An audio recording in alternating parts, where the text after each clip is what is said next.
নমস্কাৰ বন্ধুসকল, আজি মই লফা হাক আৰু থনথনি হাকে দি কেনেকৈ গাহৰি মাংস বনাই সেইটো দেখুৱাব বিচাৰিছোঁ। প্ৰথমে কেৰাহীত অকণমান তেল দি পেলাই প্ৰথমে গৰম কৰি ল'ব লাগিব। তেলখিনি গৰম হোৱাৰ পিছত গাহৰি মাংসখিনি প্ৰথমে কেৰাহীত দি দিব লাগিব।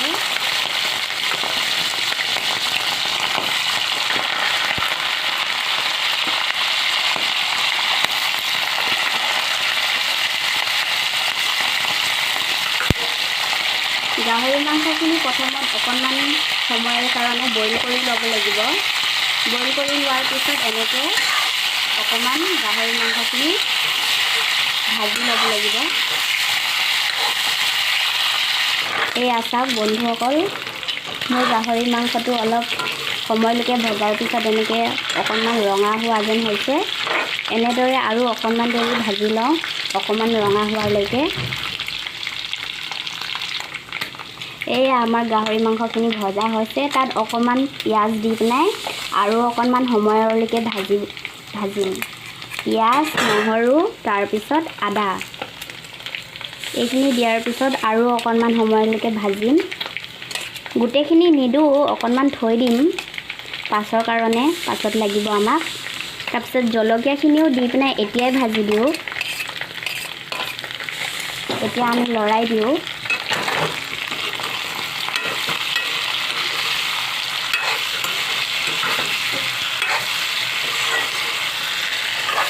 আমি ইয়াত অকণমান এতিয়া নিমখ অকণমান দিওঁ।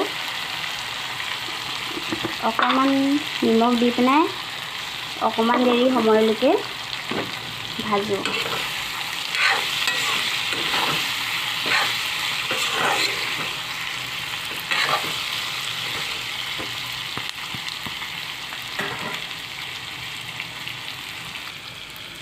এয়া দেখিছে বন্ধুসকল, দেখিবলৈ বৰ ধুনীয়া লাগিছে আমাৰ মাংসখিনি।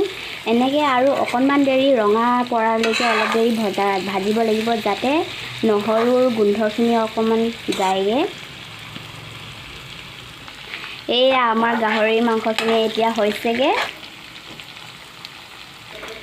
এতিয়া এই মাংসখিনি বাচন এটাত উলিয়াই লওঁ।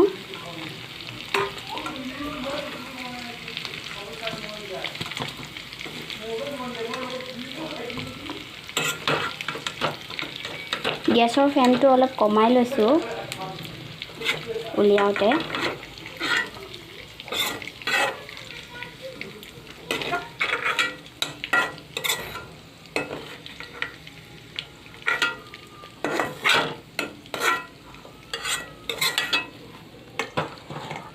এতিয়া এইটো ৰাখি পেলাই এতিয়া আকৌ এইখিনি তেলতেই আকৌ পিঁয়াজ আৰু নহৰু আদাখিনি দি ভাজি লওঁ।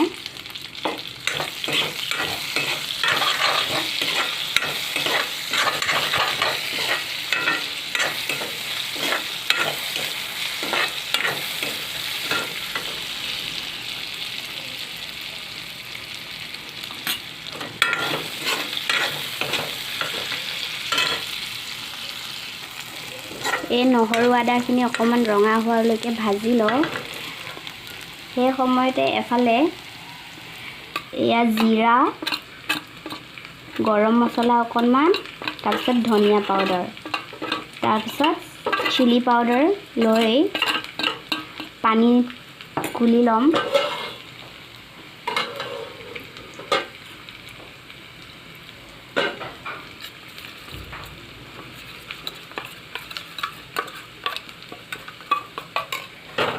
এইখিনি চাওক, এই মছলাখিনি ৰঙা হ'ল। এতিয়া এই গোটেইখিনি পেষ্টখিনি ইয়াত দি অকণমান দেৰি ভাজি লওঁ।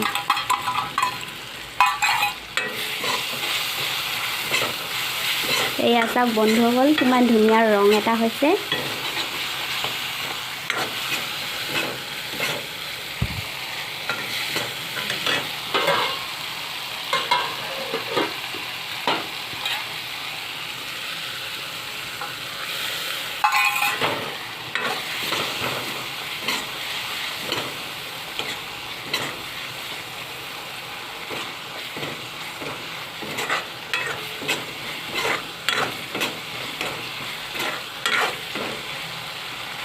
আপোনালোকে ইয়াত গাহৰি মাংস যেতিয়া ভাজিছিলে তেতিয়া আলু দি পেলাইও বনাব পাৰি, কিন্তু মই আলু দিব বিচৰা নাই, কেলৈ কি আমাৰ মানুহ কম, ইমান দৰকাৰ নহয়, অকল দুজনে আছোঁ, সেইকাৰণে কম পৰিমাণত বনাবলৈ বিচাৰিছোঁ, সেইকাৰণে আলু নাই। আপোনালোকে যদি গ্ৰেভি কৰিব বিচাৰে তেনেহ'লে আলু দিব পাৰে, এটা বা দুটা। এয়া দেখিছে মছলাখিনি আমাৰ ৰেডি হৈ গৈছে, তেল এৰিছে, এতিয়া পানীখিনি শুকাই পিনে তেল এৰি গৈছে। এতিয়া আমি এই মাংস ভাজি থোৱা মাংসখিনি ইয়াত দি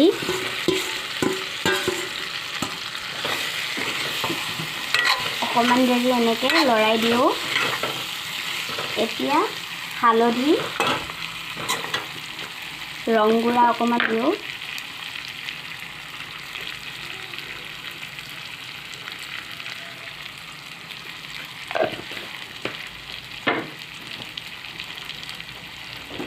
নিমখ পাছত দিম, কেলৈ কি শাক দিওঁতে কিমান নিমখ দিব লগা হয় সেইটো ধৰিব নোৱাৰি। যেতিয়া শাক দিম, যেতিয়া শাকখিনি শুকাই যাব তেতিয়া আমি নিমখ দিম।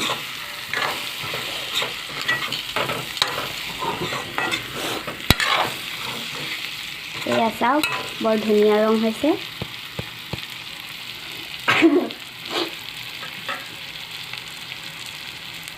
এতিয়া আমি অকণমান সময় ঢাকি থওঁ, এনেকৈ 10 মিনিট সিজোৱাৰ পাছত এবাৰ আমি খুলি চাম। বন্ধুসকল, মোৰ 10 মিনিট হৈ গ'ল। এতিয়া চাওক মাংসখিনি কেনেকৈ হৈছে। সেয়া দেখিবলৈ বৰ ধুনীয়া কালাৰ এটা হৈছে। এতিয়া আমি মাংসখিনি হোৱাৰ পিছত লফা আৰু শাক আৰু থনথনি শাকখিনি দি দিওঁ।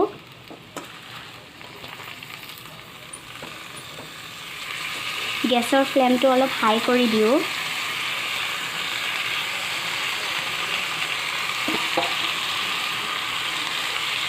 এনেকৈ দিয়াৰ পিছত লৰাব নালাগে, এনেকৈ থৈ দিওঁ অকণমান দেৰি ঢাকি পিনে 5 মিনিটমানৰ কাৰণে। শাকখিনি নিজে কমি যাব। এয়া আমাৰ 5 মিনিট হৈ গ'ল। এতিয়া চাওঁ, এয়া শাকখিনি কমি গৈছে। এতিয়া লৰাই দিওঁ।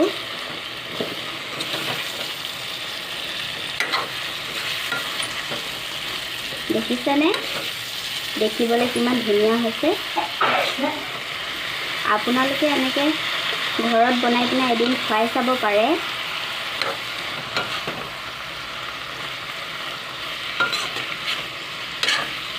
সেয়া চাওক কিমান ধুনীয়া লাগিছে। নিমখ দিয়া নাই, এতিয়া দিম। কিন্তু মনত ৰাখিব বন্ধুসকল, যেতিয়া গাহৰি মাংসখিনি প্ৰথমত ভাজি লওঁতে অকণমান দিছিলোঁ, সেইকাৰণে আপোনালোকে নিজৰ সোৱাদ অনুসৰিহে নিমখখিনি দিয়ে যেন।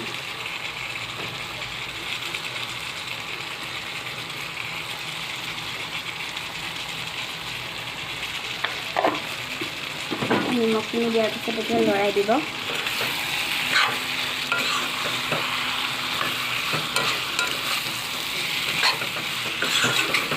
এনেকৈ লৰোৱাৰ পিছত আৰু অকণমান দেৰি ভাজোঁ ঢাকি পেলাই। আৰু এফালে পানী অকণমান গৰম কৰি ৰাখিব। গৰম পানী দিলে সুবিধা হয় বনাওঁতে। দেখিবলৈ বৰ ধুনীয়া লাগিছে। এতিয়া মই ছাইডত কৰি থোৱা গৰম পানীটো অথনি ভজা মাংসখিনি থোৱাৰ বাচনটোত পানী দি পিনে ইয়াত অকণমান দি দিওঁ। মই বেছি জোল দিব নিবিচাৰোঁ, কেলৈ কি আমাৰ যিহেতু মানুহ কম, সেইকাৰণে বেছি জোলৰ প্ৰয়োজন নাই। আপোনালোকে নিজৰ সোৱাদ অনুযায়ী দিব পাৰে।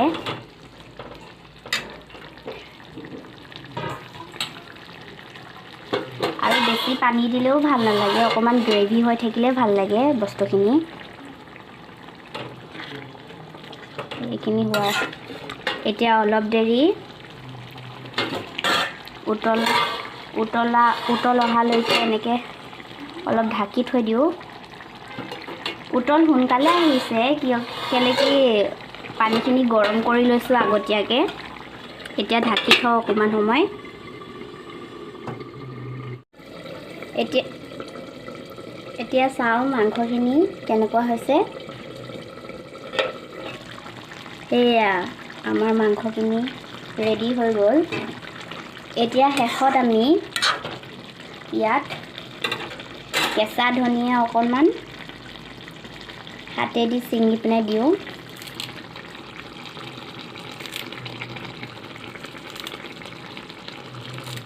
ধনিয়াখিনি আগতীয়াকৈ ধুই পিনে ৰেডি কৰি থৈছোঁ। তেনেকৈ আপোনালোকেও বনোৱাৰ আগতে এনেকৈ সকলোখিনি বস্তু ৰেডি কৰি ল'ব পাৰে, যাতে আপোনালোকৰ বনাওঁতে কোনো অসুবিধা নহয়।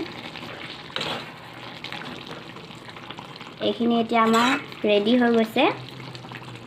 এতিয়া গেছটো বন্ধ কৰি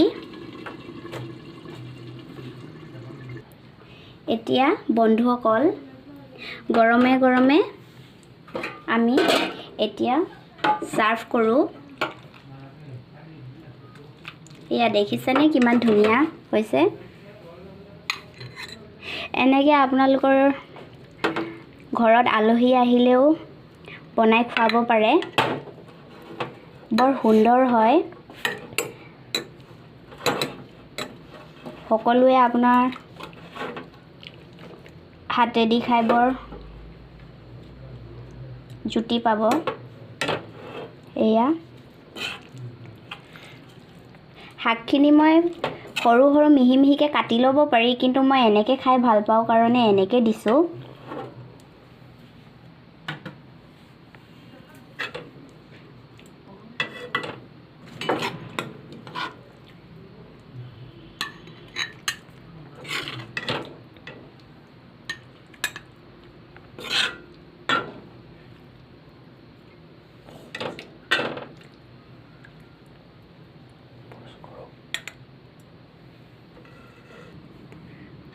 এয়া বন্ধুসকল বাতি এটাত উলিয়াই পিনে দেখুৱাইছোঁ। এয়া দেখিবলৈ বৰ ধুনীয়া লাগিছে।